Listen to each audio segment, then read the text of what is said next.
하나님 아버지, 오늘은 여느 날보다 일찍 일어나는 사람들이 많은 날입니다. 수능 시험을 치룰 아이들과 부모님들이 어수선한 마음으로 일어나 마지막 채비를 하는 새벽입니다. 시험을 보아야 하는 아이들도, 그리고 그 아이들을 바라보는 부모님도 모두 마음이 얼떨떨합니다.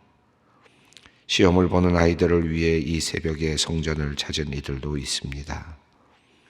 이른 새벽 가정에서 온라인으로 새벽 기도를 하는 아이들과 부모님도 있습니다. 하나님, 간절히 구합니다.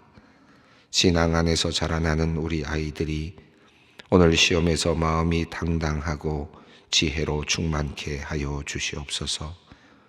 두려워하거나 떨지 않게 하시고 주님을 의지함으로 오는 평안을 경험케 하여 주시옵소서. 모든 것을 주님께 맡기고 시험의 자리에서 최선을 다하게 하여 주시옵소서. 문제를 푸는 모든 순간마다 실수하지 않게 하시옵고 배우고 외운 것들이 잘 생각나고 살아나게 하여 주시옵소서. 특별히 오늘 이 시간 각 가정과 예배당에서 하나님의 도우심을 구하며 기도하는 우리 수험생들의 머리 위에 주님께서 능력의 손으로 안수하여 주시옵소서. 그들의 머리에 주님의 손길이 머물 때 하나님의 평안과 지혜가 하늘로부터 한없이 흘러내리게 하여 주시옵소서. 하나님, 지난 1년여 동안 수험생 아이들과 함께 애써온 부모님들의 마음이 오늘 가장 힘들고 불안합니다. 코로나로 인해 고생한 아이들이 한없이 가엾고 안돼 보여서 더욱 마음이 아픈 부모님들입니다. 그들의 애타는 마음을 헤아려 주시옵소서. 시험장 밖에서 아이들을 위해 간절히 기도하는 부모님들의 기도를 주님 들으시고 응답하여 주시옵소서. 하나님, 우리 아이들은 수능의 점수로만 그 가치를 평가할 수 없는 소중하고 존귀한 하나님의 자녀들입니다. 그들이 가장 빛날 그곳에서 자신의 자리를 찾고 자신의 고유한 빛을 낼 수 있도록 한 사람 한 사람 발걸음을 인도하여 주시옵소서. 올해 2번째 혹은 3번째 시험이 되어 마음이 무거운 아이들도 있습니다. 지난날의 실패를 떠올리며 마음이 더욱 불안할 우리 아이들에게 주님께서 함께 하시옵고 우리 아이들을 품에 꼭 안아 주시옵소서. 내가 너를 사랑하노라, 너는 나의 가장 기뻐하는 아이다 말씀하여 주시옵고 새 힘을 불어넣어 주시옵소서. 사랑받는 자로서의 자부심과 긍지로 자신감으로 오늘 시험을 잘 치러내게 하여 주시옵소서. 오늘 저녁에는 시험을 마치고 돌아온 우리 아이들과 함께 기쁨을 누리는 밤이 되기를 원합니다. 아이들을 따뜻하게 안아주고 진심으로 축복하며 아이들과 함께 주님께 감사의 기도를 드릴 수 있는 복된 밤 되게 하여 주시옵소서. 하나님, 그리고 수능 이후 또 다른 시험을 준비해야 하는 예체능계 아이들이 있습니다. 그 마음의 평안과 담대함 주시고 건강을 지켜 주시옵소서. 오랫동안 준비한 것 실수 없이 발휘하게 하시고 그들 안에 있는 창의력을 마음껏 발산할 수 있도록 주님 도와 주시옵소서. 하루하루를 인도하시는 하나님을 느끼며 감사하는 우리 아이들 되게 하여 주시옵소서. 하나님, 이 나라의 대학 입시가 보다 바르고 효율적으로 바뀌어 진정 좋은 인재들을 찾아내고 바르게 교육할 수 있는 틀이 마련되었으면 좋겠습니다. 잘 마련된 공적인 교육을 통하여 우리의 자라나는 아이들이 행복하게 쉼을 누리며 학문을 익히며 인격을 함양하며 자신들의 신앙을 세워갈 수 있도록 주님 이끌어 주시옵소서. 하나님, 오늘 오전 8시 40분부터 오후 4시 40분까지 교회에서 수험생들을 위한 기도회가 진행됩니다. 함께 모여서 그리고 온라인으로 주님께 기도할 때 기도하는 부모님들의 마음에 평안을 내려 주시옵소서. 예배를 인도하는 네 분의 목사님과 이 여전도회 3여전도회 찬양팀과 반주자 모두에게 한없는 주님의 은혜를 내려 주시옵소서. 예배를 통해 모두 새 힘을 얻고 주님의 임재를 경험하는 복된 시간 되게 하여 주시옵소서. 오늘로 2021년 2학기 성인 성서 연구가 종강을 합니다. 오랫동안 코로나로 인해 온라인으로만 진행되다 오늘은 예배당에 함께 모여 강의도 듣고 친교도 나눕니다. 하나님, 그동안 성경 공부를 이끌어온 각 지구의 목사님들에게 지치지 않는 체력과 깊은 영성을 더욱 허락하여 주시옵소서. 한 학기 동안 나눈 성경 공부가 성도님들의 마음에 깊이 남게 하시옵고 삶으로 적용되어 드러나게 하여 주시옵소서. 성경 공부 시간을 돕느라 수고한 각 지구의 임원들, 구역장과 권찰님들에게도 한없으신 주님의 은총을 내려 주시옵소서. 소망의 성도님들을 위해 기도합니다. 어제 퇴원 중에 뇌퇴골 환치한 부분이 빠져서 다시 응급실로 다녀오는 등 지치고 힘든 시간을 보낸 노 부부가 있습니다. 아내를 위해 수고하고 힘들게 간호하지만 남편의 건강도 녹록지는 않습니다. 자녀들도 멀리 있어 도울 이들도 많지 않습니다. 그럼에도 부부가 힘을 내어 서로를 위로하는 모습이 참으로 따뜻합니다. 하나님, 노 부부가 연약한 상태에서 서로 끝까지 사랑을 나누는 그 자리에 주님 함께하여 주시옵소서. 주님께서 이 노 부부에게 힘이 되어 주시고 도움이 되어 주시옵소서. 수술한 부위가 잘 아물게 하시고 건강이 회복되게 하여 주시옵소서. 이제 하나님의 말씀 앞으로 나아갑니다. 말씀에 비추어 우리의 모습 바라보기 원합니다. 새날에 맞는 새 옷으로 갈아입게 하시어 오늘 하루 우리가 주의 뜻을 이루며 살아가게 하여 주시옵소서. 감사드리옵고 우리 주 예수 그리스도의 이름으로 기도드리옵나이다. 아멘. 오늘 말씀은 사무엘상 26장 13절로 25절 말씀입니다. 사무엘상 26장 13절로 25절 말씀을 함께 봉독하겠습니다. 이에 다윗이 건너편으로 가서 멀리 산 꼭대기에 서니 거리가 멀더라. 다윗이 백성과 넬의 아들 아브넬을 대하여 외쳐 이르되 아브넬아 너는 대답하지 아니하느냐 하니 아브넬이 대답하여 이르되 왕을 부르는 너는 누구냐 하더라.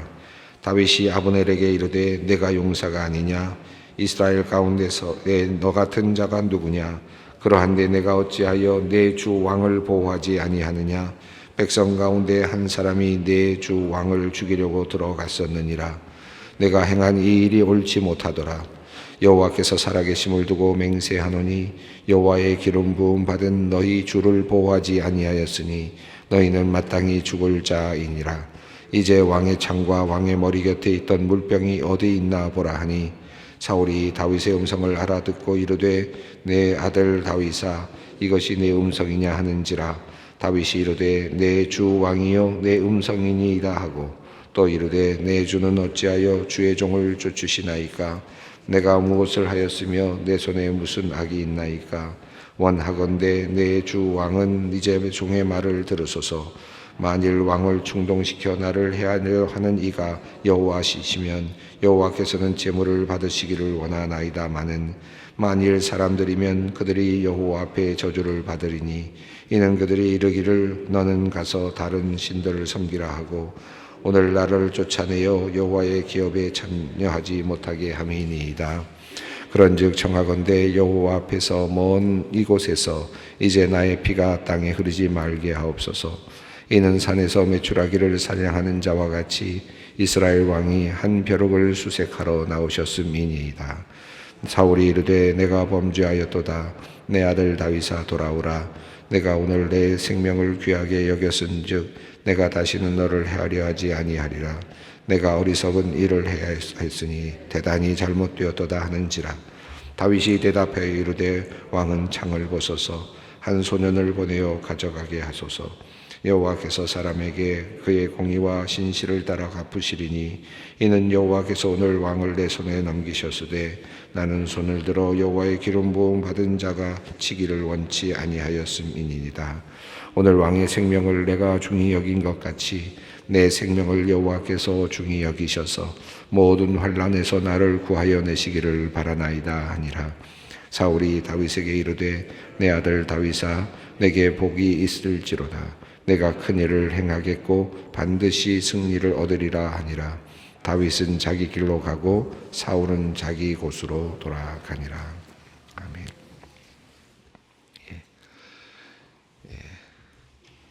십광야 지역에 있는 그곳에서 일어나고 있는 지금 다윗과 사울의 만남 부분입니다. 다시 사울이 이제 다윗을 치려고 지금 들어왔습니다. 들어와서 잠을 자던 중에 다윗이 들어가서 그 안에 있는 그 창과 왕의 창과 물병을 가지고 지금 밖으로 나왔습니다. 충분히 죽일 수 있었는데 죽이지 않았습니다. 24장에 있는 내용과 26장 우리가 읽어 내려가고 있는 이 내용은 같은 듯 비슷한 듯 그러나 상당히 많이 다른 점들이 있다 하는 것을 지난 시간에도 말씀을 드렸습니다.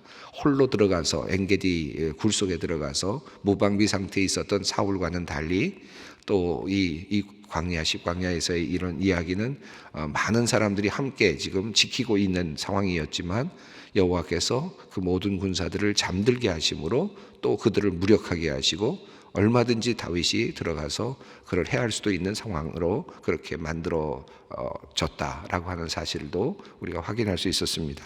자, 어쨌든 다윗은 이제 이렇게 해서 사울 왕의 창과 그리고 몰병을 가지고 그가 가까이 갔었다라는 사실을 보다 분명하게 증명할 수 있는 그와 같은 징표를 가지고 이제 먼 곳으로 갔습니다. 13절을 읽겠습니다. 이에 다윗이 건너편으로 가서 멀리 산 꼭대기에 서니 거리가 멀더라. 멀리 산 꼭대기에 섰다라는 것으로 봐서 아마 이제 3,000명이나 되는 군사들이 지금 집결해 있는 그런 부대였을 테니까 아마도 당연히 멀찌감치 설 수밖에 없었겠죠. 그것도 위험한 상황이었다고 할 수 있겠습니다. 가능한 멀리 섰겠죠. 그래서 거리가 있는 곳에 섰습니다. 아마도 지금 밤에 일어난 일이었기 때문에 아침까지 기다리지 않았을 수도 있습니다. 또 그리고 밤에 소리를 질러야 소리가 아마 정확하게 먼 곳에서도 들릴 수 있었을 테니까 아마도 지금 다윗은 밤에 이와 같은 작전을 진행했을 것이고 사람들은 잠자고 있었고 그 사이에 창과 그리고 물병을 가지고 먼 산 건너편 산쯤으로 갔겠죠. 소리가 들릴 수 있는 정도의 그곳으로 가서 이제 소리를 지르면서 이야기를 하기 시작합니다. 14절 말씀을 읽습니다.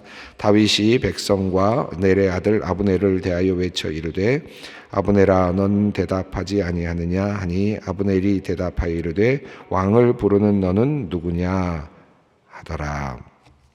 자, 다윗이 이제 넬의 아들 아브넬을 향하여 지금 외쳤습니다.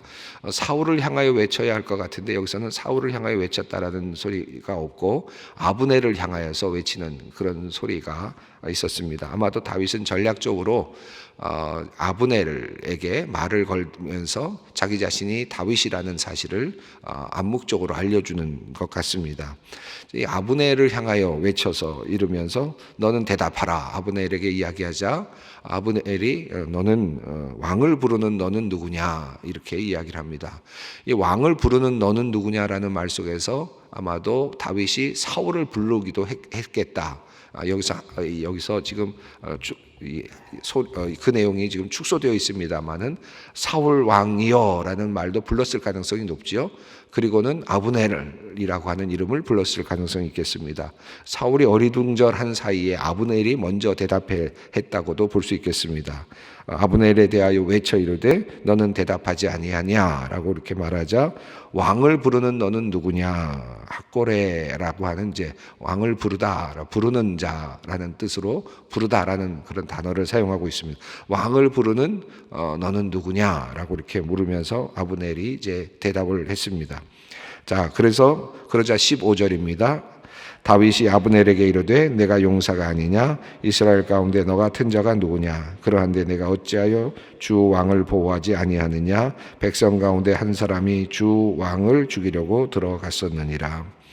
왕을 부르는 너는 누구냐라고 이렇게 물었을 때 뒤에 나오는 내용을 보면 사울은 다윗의 목소리로 금방 알아듣거든요.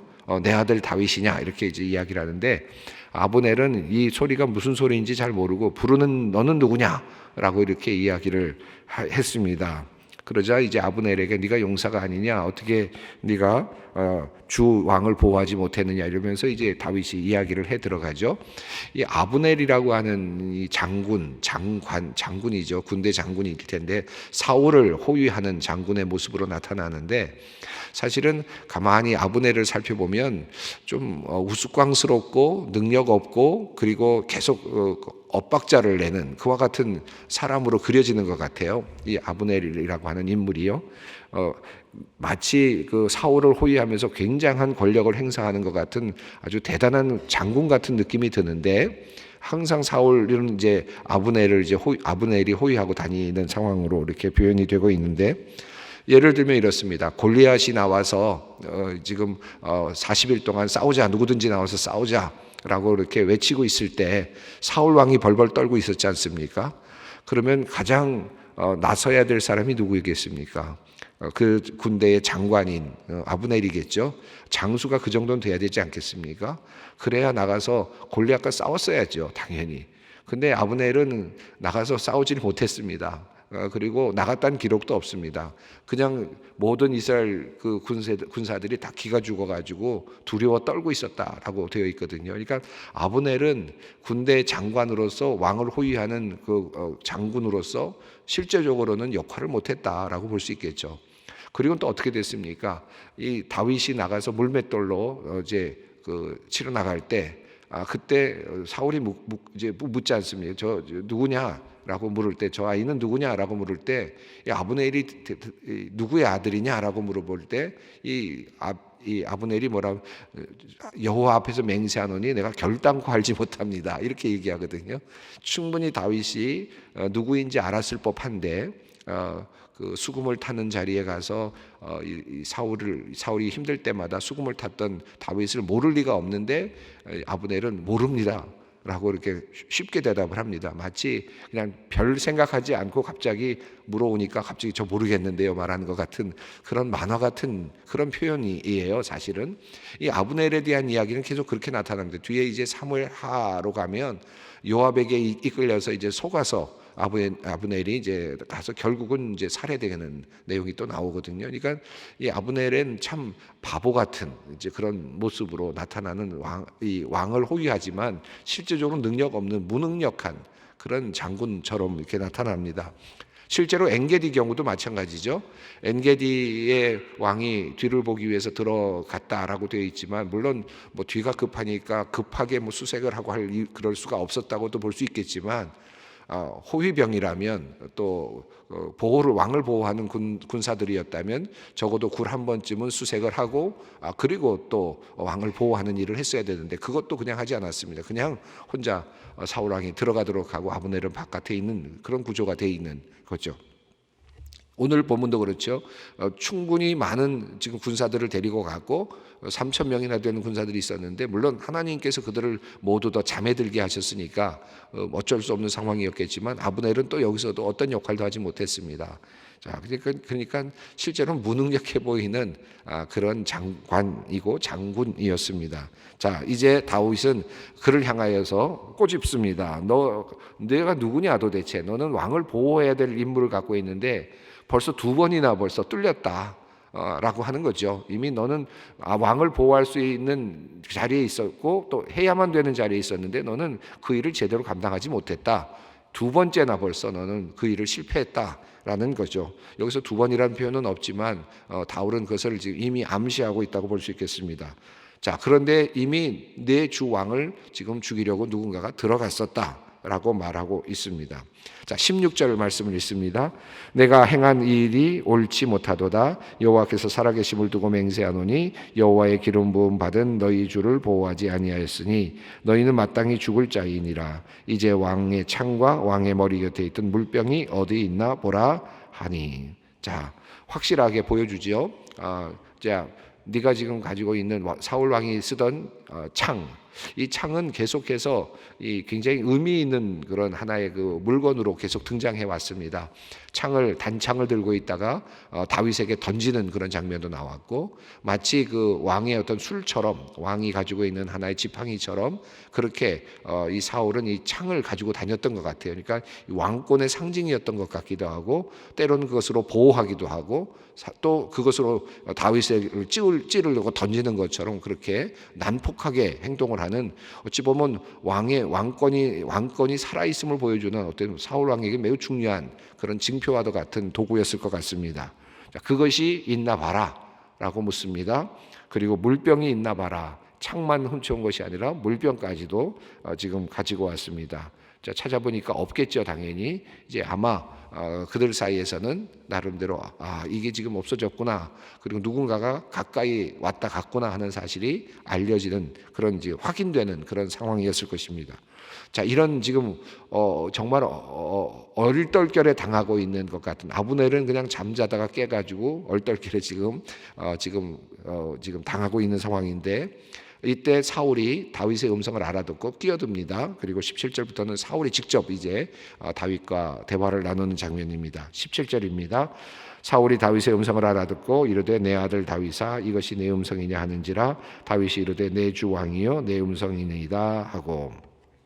여기 보면 여기서도 또 사울이 내 아들이라고 그렇게 표현을 했습니다.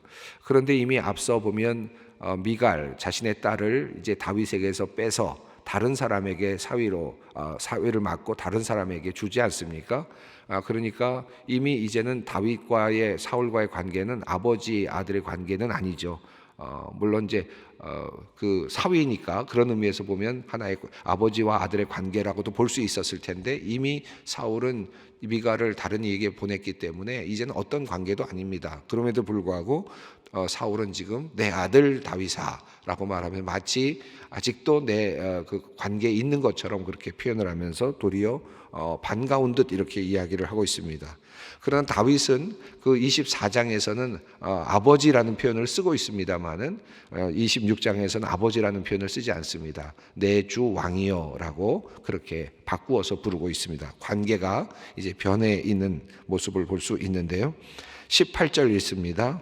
또 이르되 내 주는 어찌하여 주의 종을 쫓으시나이까? 내가 무엇을 하였으며 내 손에 무슨 악이 있나이까? 다윗이 이제 사울 왕에게 왜 나를 계속해서 쫓으십니까? 내가 무슨 죄가 있습니까? 라고 이제 항변하고 있습니다. 자, 그러면서 19절 읽습니다. 원하건대 내 주 왕은 이제 종의 말을 들으소서. 만일 왕을 충동시켜 나를 해하려 하는 이가 여호와시면 여호와께서는 제물을 받으시기를 원하나이다마는 만일 사람들이면 그들이 여호와 앞에 저주를 받으리니 이는 그들이 이르기를 너는 가서 다른 신들을 섬기라 하고 오늘 나를 쫓아내어 여호와의 기업에 참여하지 못하게 함이니이다. 자, 만약에 지금 사울 왕을 충동시켜서 다윗을 죽여야 되겠다, 다윗을 따라다니면서라도 어떻게든 잡아야 되겠다라는 생각이, 그 충동질이 여호와로부터 난 것이라면 나 기꺼이 제물이 되겠습니다. 나는 순종하겠습니다. 이런 이야기죠. 그러나 어떤 사람들의 말을 듣고 지금 당신이 이렇게 충동질을 받아서 움직이는 거라면 그 사람들에게 화가 있을 것이다 라고 그렇게 이야기를 합니다. 그들이 저주를 받을 것입니다. 그리고 여기서 보면 너는 가서 다른 신들을 섬기라 하고 라고 되어 있는데, 이 말은 당시 그 뜻으로는 망명을 뜻하는, 이 나라에 살지 말라, 다른 곳으로 나가라 라고 하는 그런 하나의 수거적 개념이라고도 합니다. 그렇게 본다면 나를 왜 바깥으로 자꾸 쫓아내려고 하면, 이 나라에서 살지 못하도록 그렇게 쫓아내려고 하는 세력이 있다라는 거죠. 아마도 이 지금 10사람들이 다시 와서 다윗이 있는 것을 알려주고 충동질하는 이 내용, 두 번째 내용을 보면 아마도 사울이 아니라 이제는 사울의 주변에 있는 하나의 왕권과 같이 연루되어 있는 사람들, 권력을 함께 누리고 있는 사람들이 다윗을 견제하고 있는 것으로 그렇게 이해할 수도 있을 것 같아요. 그 부분이 이제 19절에서 보다도 분명하게 드러나는 거죠. 만일 사람들이면, 다른 사람들이 왕을 이렇게 충동질하는 것이면 왕은 거기에서 지금 그 충동질 때문에 그만 왔다 갔다 하는 이런 상황이라면 그 사람들이 저주를 받을 것이다 라고 그렇게 되기를 원합니다 라고 그렇게 이야기를 하고 있습니다. 그리고 그 사람들이 나를 지금 바깥으로 자꾸 몰아내고 있습니다 라고 하는 이야기를 합니다. 그러면서 청원을 합니다. 20절 말씀입니다. 그런즉 청하건대 여호와 앞에서 먼 이곳에서 이제 나의 피가 땅에 흐르지 말게 하옵소서. 이는 산에서 메추라기를 사냥하는 자와 같이 이스라엘 왕이 한 벼룩을 수색하러 나오셨음이니이다. 여기서 먼 곳, 지금 산에서 지금 이야기를 하고 있기 때문에 여기서 내가 죽지 않게 하십시오. 지금 보복하지 말아달라.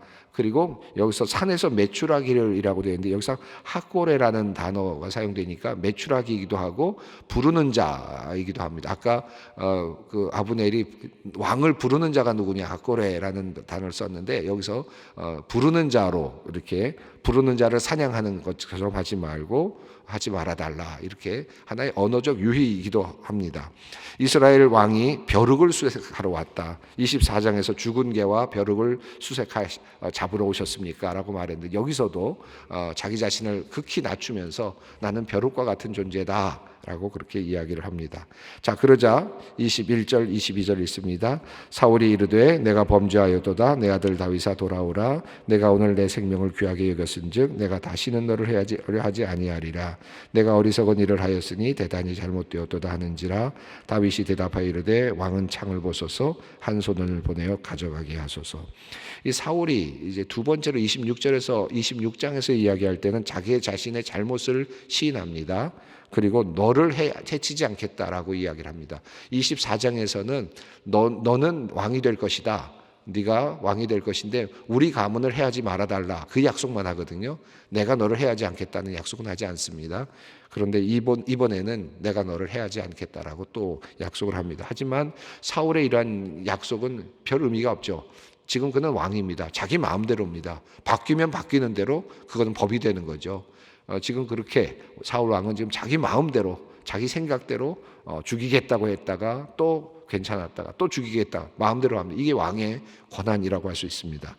지금 그 왕의 권한 아래서 지금 혹독하게 어려움을 당하고 있는 다윗의 모습입니다.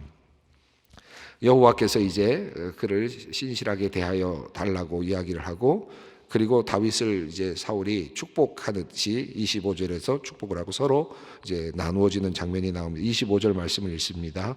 사울이 다윗에게 이르되 내 아들 다윗아 내게 복이 있을지로다. 내가 큰 일을 행하겠고 반드시 승리를 얻으리라 하니라. 다윗은 자기 길로 가고 사울은 자기 곳으로 돌아가니라. 기브아로 돌아가고, 아마도 그 다윗은 자기 길로 갔는데요. 아마도 뒤에 나오는 내용을 보면 이제 블레셋으로 사실은 망명하게 되는 그런 내용이 나타나고 있습니다. 내게 복이 있을지로다. 내가 큰 일을 행하겠고 반드시 승리를 얻으리라. 오늘 이 말씀, 오늘 또 수험생들이 또 있고 여러분들 많이 또 힘든 시간을 보내고 있는 분들도 많을 텐데 오늘 이 말씀이 어떤 의미로 우리가 다가갈 수 있을까 생각이 해봤습니다. 다윗이 이렇게 힘든 고생의 기간을 거쳤습니다. 어려운 시간을 거치고 생명의 위협을 당하는 그런 시간까지 여러 번 거치면서 결국은 이제 왕이 되지 않습니까? 하나님의 뜻 안에서 보호를 받으면서 왕이 되었습니다. 어려운 일을 당하고 고난을 당하고 있지만 우리는 하나님의 귀한 자녀다라고 하는, 우리가 바로 하나님의 기름 부음 받은 자다라고 하는 사실을 깨달으면서 우리가 그것을 붙잡고 이 어려운 시간들을 잘 이겨낼 수 있었으면 좋겠습니다. 다윗을 향하여 주신 말씀을 오늘 모든 수험생들에게 드리고 싶습니다. 다윗아 내게 복이 있을지로다. 내가 큰 일을 행하겠고 반드시 승리를 얻으리라. 오늘 이 말씀 그대로 잘라서 우리 모두에게 함께 나누기를 모두가 함께 나눌 수 있기를 바랍니다. 모든 수험생들이 힘을 얻기를 원합니다. 함께 기도의 자리로 나아가겠습니다. 하늘에 계신 우리 아버지, 아버지의 이름을 거룩하게 하시며 아버지의 나라가 오게 하시며 아버지의 뜻이 하늘에서와 같이 땅에서도 이루어지게 하소서. 오늘 우리에게 일용할 양식을 주시고 우리가 우리에게 잘못한 사람을 용서하여 준 것 같이 우리 죄를 용서하여 주시고 우리를 시험에 빠지지 않게 하시고 악에서 구하소서. 나라와 권능과 영광이 영원히 아버지의 것입니다. 아멘.